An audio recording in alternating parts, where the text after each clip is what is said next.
effect of the actual dam breaching, in your mind, in spreading the sediment or spreading the willows out? Or is it a pretty minor part? No, I think that's important because I think you end up, just like you do in like old mining debris and things like that, you do have this just pulse of sediment that's moving down the system and attenuating as it moves down the system. And the same thing with the willow sticks, right? There, you have a big collection of them right when the dam goes out, and then some of them get hung up on the first point bar, and a few more get hung up on the next point bar, and there's even some continual movement of those propagules downstream as erosion occurs at those sites. Yeah, go ahead. How long are those propagules viable? So if, because we know that little cuttings, we cannot cast them for many months. So, but I heard that, for example, when they took the Milltown Dam out, that there was a lot of willows sprouting. Well, maybe it was the result of those casting from. I don't know. So right, I think it just depends on that carbohydrate reserve, and this is something that I definitely I don't know. You can see that some stems that are really old just wash up and they're just dead wood. There's no part of them that's still left, right? So they have to be within, I would say, a year or so. okay. Yeah. But I don't actually have all the numbers on that. Yeah. Does the vegetation have a lot to do with where Beaver built dam? I was just thinking, I haven't seen any in lodgepole forests. Am I correct? So I don't like lodgepole. Aspen, I kind of think they like. Is that correct? That's correct. Yep. Yeah, so they definitely have preferred sites, preferred species that they'll... Yeah, so exactly why I said this, right? And if it's not an inappropriate site for the beavers, they don't want to be there. And even within one stream, you'll see that they just go back to the same sites. Actually, as I've been following some of these and looking at air photos across southwest Montana, like where are these sites that they're going back to? And there's some places they never dam, ever. They never do. Does that have to do with the gradient? What? Have a maximum distance they'll travel to go get willow? Bring to a dam? Yeah, but it's actually they'll go a long way. but it depends what the available habitat is, right? So if there's stuff, they're going to go where the best available habitat is, unless there's other families that have already taken up all the good spots. Then they'll work harder for it if they need to. And they'll even move to a whole nother creek. Like they'll travel overland. They're not great walkers, though. If you've ever watched. So it's primarily the vegetation that prevents them from, or decides whether they're going to build this spot? So I don't... Stream morphology? Yeah. Will they build an incised channel, or what's the... Right, so the incised channels generally don't have very good riparian vegetation, right. So it's a chicken and egg problem. What do? You put the beaver in or put the willows in, right? And it's a problem. And then the other... the other thing is that stream morphology really matters. So gradient is a real big limiter. So there's an upper gradient at which they won't dam a river. Channel width, right? At some point, like their dams blow out so frequently, it's not, they give up. It's not worth damming those slightly larger rivers, and then a lot of them will live in the banks, right? They have those bank-dwelling beaver. And then also for whatever reason, I don't know. Haven't figured out exactly why. There's some reaches that I don't see why they don't dam them. But I think some of the meandering patterns also have something to do with it, and the confinement, how much area they're able to flood for a given dam. So if a channel's a lot more confined, each dam has less effect in terms of giving them a bigger browse area, because the reason they're really good at swimming and they're really bad at walking, so they're trying to avoid their predators by making it easy to get to the grocery store. That's really what they're doing, so that they're not putting themselves at risk to go get those willows, which are really, really far away. So if they can flood a large area, they can swim to all their willows. Yeah? Yeah, you said Odell Creek is on a fan. Yeah. A fan. And you talked 6,000 years, you've only got 2 meters. But I'm wondering, you don't have any lateral constraints on that river, so Yeah, 2 meters could be a tremendous amount of accumulation. right. It would be very different if you're in a confined little valley, how much you're actually. I totally agree. I mean, the fact that it is on a fan is really important, and it's been entrenched inside this one. If I find a picture of it back here, looking at the there. Yeah, so the modern channel belt has really been confined now within these high terraces, and it's been stuck in there really since it's just been kind of working its way across there. But it can still, as you say, right, can still eat its way even into those terraces. So it's not really it's not really confined. So I think that's a really important point, which is also why we don't see. There's not any age continuity in the terraces as well, because, yeah, I mean, that supports that, I think. Yeah. Yeah. So beavers have, I'm guessing they've been around like 30 million years, give or take. So are there fossil dams in the tertiary sedimentary record? I don't know of any. Does anyone know of any? Fossil beaver dams? Where's Susan? Yeah, there's fossil beaver. I mean, people. Yeah. But I think it's. I don't know. I'm just thinking. I've been mapping a lot of tertiary sediment. And, you don't see a lot of sticks. You don't see what you described. Well, at least I don't. Yeah, it's interesting. Yeah. But I seem to remember some other studies done years ago in California, I believe, I can't remember where, 8,000-year-old beaver dam ideas, and they're concentrating uranium in reducing environments, and so they're essentially a water quality hazard when they get exposed. So there is evidence for very stable. Not that it's been dammed for 8,000 years, but they're in the geologic Right. record. Right. So how I would imagine your dams are lasting 3 to 5 years, maybe.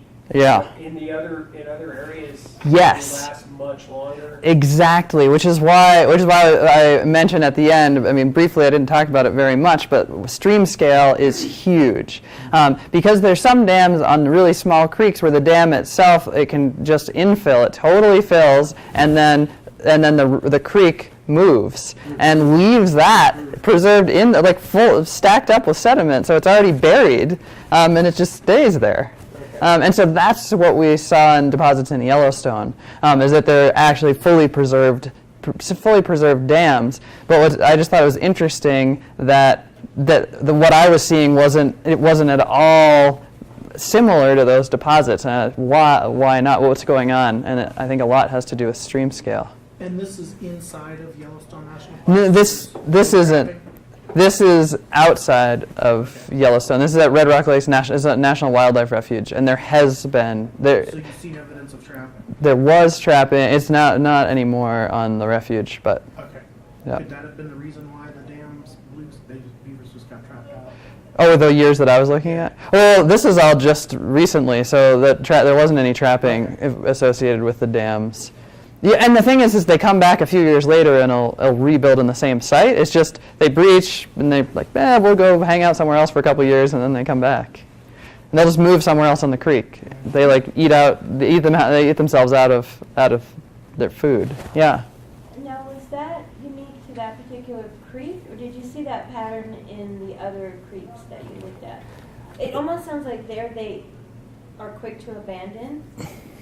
But I have not experienced that in some other dams that I've seen. Exactly. That's what I was talking about, is that it's really that when we think about using beaver in restoration and we think about how beaver are impacting these stream systems, that you can't just be like, all this stuff is going to work in all these different sites. So you really have to think about what is the geomorphology? What's going on in terms of this whole stream system? Do I understand how the stream system really works?